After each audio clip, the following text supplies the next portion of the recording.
ইউরোপে থাকার অন্যতম বড় সুবিধা হলো চট করে কোনো শহর দেখার সুযোগ। প্রত্যেকটা শহরই বৈচিত্র্যময়। যাতায়াতের সুবিধার ফলে পর্যটন ক্ষেত্র ফুলে ফেঁপে উঠছে। উন্মুক্ত সীমা ও আকাশপথের সামান্য দূরত্বের সুযোগ নিয়ে অনেক মানুষ সপ্তাহান্তে প্যারিস, ভিয়েনা, বার্লিন অথবা প্রাগে যেতে পারেন ঘুরতে। চমকপ্রদ অট্টালিকা, নদীর আকর্ষণ ও রোমাঞ্চকর ইতিহাসের কারণে এখনো পর্যন্ত লন্ডন ও প্যারিস তালিকার শীর্ষে রয়েছে। চলুন ইউরোপের একটা ছোট্ট সফর হয়ে যাক।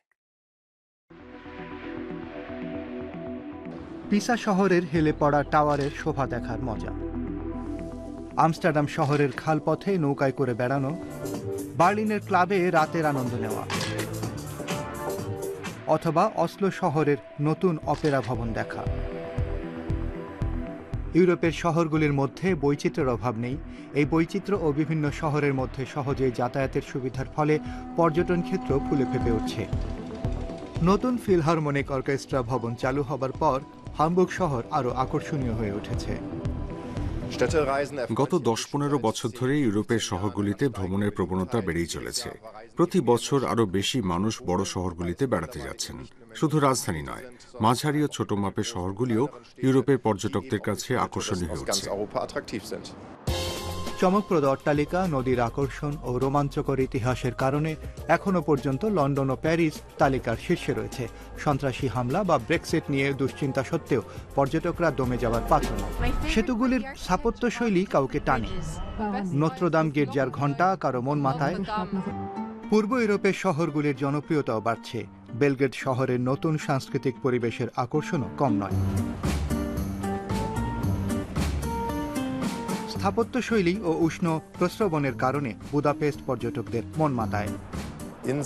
এই মুহূর্তে গেডান্স থেকে বেলগ্রেড পর্যন্ত অনেক শহর পর্যটকদের কাছে আকর্ষণীয়। বুদাপেস্ট ও বুখারেস্টও কম যায় না। বিশেষ করে তরুণ প্রজন্ম সেখানে ঘন ঘন যাচ্ছে, কারণ সেখানে তাদের দারুণ অভিজ্ঞতা হচ্ছে। মোট কথা, যেখানেই তরুণ প্রজন্ম সক্রিয়, সেখানেই বাকিরা অংশ নিতে ছুটে যাচ্ছে। পর্যটকরা শুধু রেড ওয়াইন চেখে দেখতে ফ্রান্সের বর্দো শহরে যাচ্ছেন না।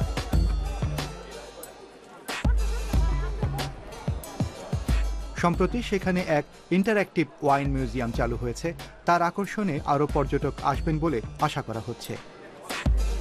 অস্ট্রেলিয়ার বিখ্যাত ভ্রমণ সংক্রান্ত প্রকাশনী লোনলি প্ল্যানেট ২০১৭ সালে বর্দো শহরকে ইউরোপের সেরা গন্তব্য হিসেবে তুলে ধরেছে।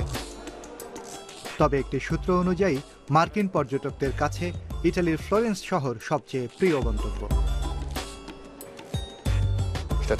একটি বিশেষ প্রজন্ম শহরগুলি ভ্রমণ করতে পছন্দ করে। বিশেষ করে সন্তানহীন দম্পতিদের জন্য এমন ভ্রমণ বেশ আকর্ষণীয়। অনেক বয়স্ক ও কম বয়সী এমনটা করছেন। শহর ঘুরে দেখানোর ভিন্ন স্বাদের ট্যুরগুলির জনপ্রিয়তা বাড়ছে। যেমন খোলা গাড়িতে বসে বার্লিনের দ্রষ্টব্য স্থানগুলির পাশ দিয়ে চলে যাবার মজাই আলাদা। রোম শহরে ভেসপা স্কুটারে চেপে শহরের পুরনো অংশের সরু অলিগলি চষে বেড়ানো যায়। বিশেষভাবে স্মরণীয় হয়ে থাকে বুদাপেস্ট শহরের উভচর বাসের সাইট সিইং ট্যুর। সপ্তাহান্তে বেড়ানোর গন্তব্য হিসেবে শহর দর্শন বেশি দেখা যায়, অর্থাৎ হাতে 2 বড়জোর 3 রাত সময় থাকে। গ্রীষ্মের ছুটির মতো সময় পাওয়া যায় না। তাই এমন ভ্রমণ বাড়তি ছুটি হিসেবে ভালো, আসল লম্বা ছুটির বিকল্প নয়।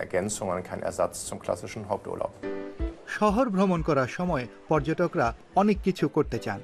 মিউজিয়াম দেখা তার মধ্যে পড়ে, যেমন আমস্টারডাম শহরের রাইক মিউজিয়াম, অথবা ভিয়েনা শহরের বিখ্যাত নাগরদোলায় চাপার মজাই আলাদা।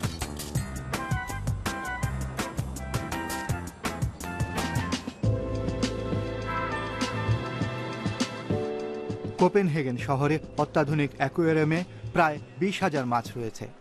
ইউরোপের উত্তরাঞ্চলে সবচেয়ে বড় অ্যাকুয়ারিয়াম এটি। ইউরোপের শহরগুলিতে ভবিষ্যতেও পর্যটকদের ঢল বাড়বে বই কমবে না।